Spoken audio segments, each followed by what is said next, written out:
All right. And Mr. Bennett, it's his turn to spotlight Jeter Watson Intermediate School, and bless his heart, he's been waiting on to give us an update on Jeter Watson's good things, and there have been lots of good things happening at Jeter Watson. So, Mr. Bennett. Good evening, members of the school board. Ms. Steve Johnson, Rebecca, Jerry. Good to see Virginia Review here.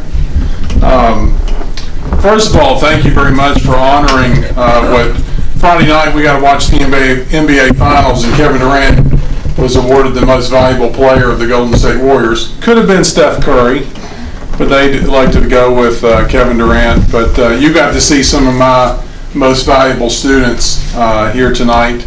Some of them were unable to be here, but I do thank you for honoring them.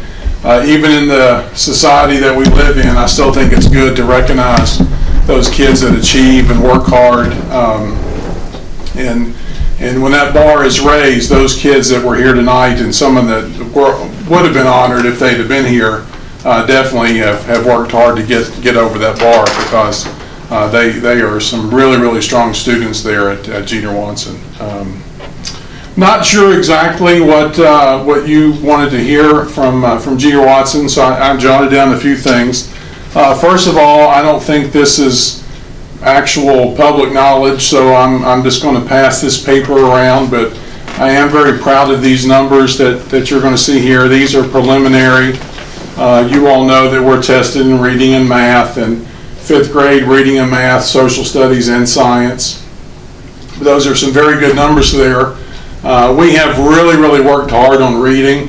You all have been an integral part in trying to help us with some of our reading interventions and things like that.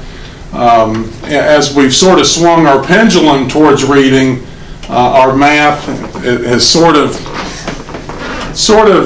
it's not getting the attention that it needs. And I've talked with our Director of Instruction, Dr. Furman, and talked with Melinda, and we're going to have to do something about our math.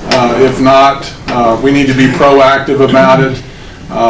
But I'm very, very proud of what we've done with our literacy numbers and what we've been able to do here in Covington City Schools with that. And it's going to pay off, down the road. But I do see a sort of a problem with math if we don't address that and give it some of the same attention and same focus that we have with reading.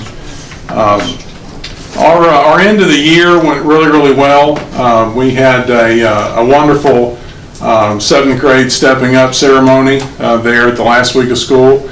We had a 7th grade, 6th grade stepping up dance. 7th grade's going to the high school, and you've got a good group coming. And 6th graders moving up to 7th grade, and we had a great turnout for our stepping up dance. I'm going to give props to Cakes Your Way. The cake this year went like crazy.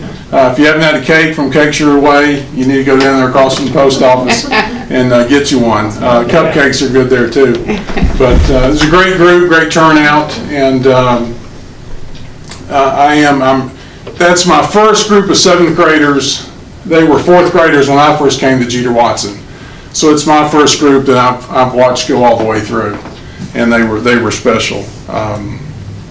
But also our 5th grade DARE graduation, along with our 7th grade DARE graduation, we had there the last week of school. We had a young lady win a bicycle, a beautiful bicycle, from our police department, and they presented. She wrote a wonderful essay about what the DARE program and what it meant to her, and that was a huge surprise. I didn't know that was going to happen, so that was a great day there at the last week of school.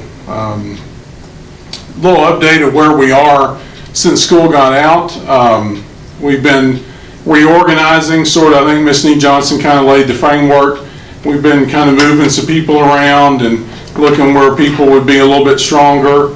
I've got a large group of students going from the 4th grade to the 5th grade. There's about 90 of them. So we had 4 4th grade teachers this year with only 3 5th grade teachers. I need 4 5th grade teachers next year. So I brought a teacher down. I did not move a teacher up. I brought a teacher down. So I'm excited about that for next year. We're looking at schedules. We've been working with Ms. Furman. We've also been working with Derek on what our band schedule will look like next year. Also what our exploratory schedule will look like. Things are going to be a little bit different, but sometimes change is good. Summer school, haven't got a big response back yet, so I don't know if it's going to happen or not, but I gave them to Friday. I think I have 5 kids right now that it's by invitation only that have returned their papers, but maybe they'll all come in by Friday, and we're planning on having summer school the month of July, starting on Monday, July the 9th. So I'm excited about that. And our custodians are in there working hard. They're cleaning, waxing. They're trying to get our side done while Edgemont's having their summer school, and then we'll flip it once they finish there. So gym floors were done today, I believe. It's amazing how fast they do that job now. But I'd just be more than happy to answer any questions you guys have about what's going on. That's just a little overview of what's happened here. But so I'll take any questions that anyone has. Or Ms. Preston was supposed to come by and see me today, and she got busy. But I'm coming Wednesday. She's coming Wednesday. Okay. So. Yeah, slip over on the Edgemont side, just look at the summer school. Okay. I will do that. Yeah. And I will tell you, I have heard several people saying that their kids will be attending summer school. Well, good. They just haven't turned into form yet. We're getting a few of them in. It'd be nice to have 20, 25, and yes. But last year's summer school went really well. It was probably the best one we've had since I've been at Jeter, and we're very thankful for Title I helping us there with the financial piece of that. But Edgemont's getting a good turnout. I know. I see them there, and it's something we don't want to have that summer drop off. And there's certain students that need that little bit of support. And I know a lot of our kids are going to the library and things like that. But I've got my fingers crossed. So. Well, I appreciate you continually bringing those positive aspects that are going on in your school and presenting them to us. So a lot of times we don't always get to hear all that.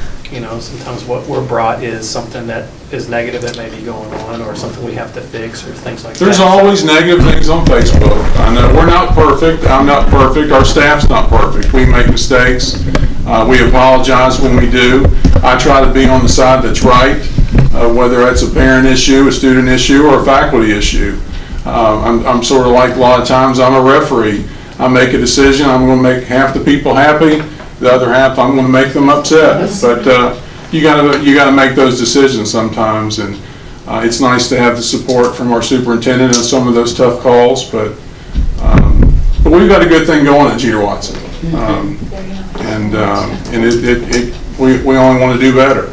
So got a great group of people that I get to work with every day. Outstanding.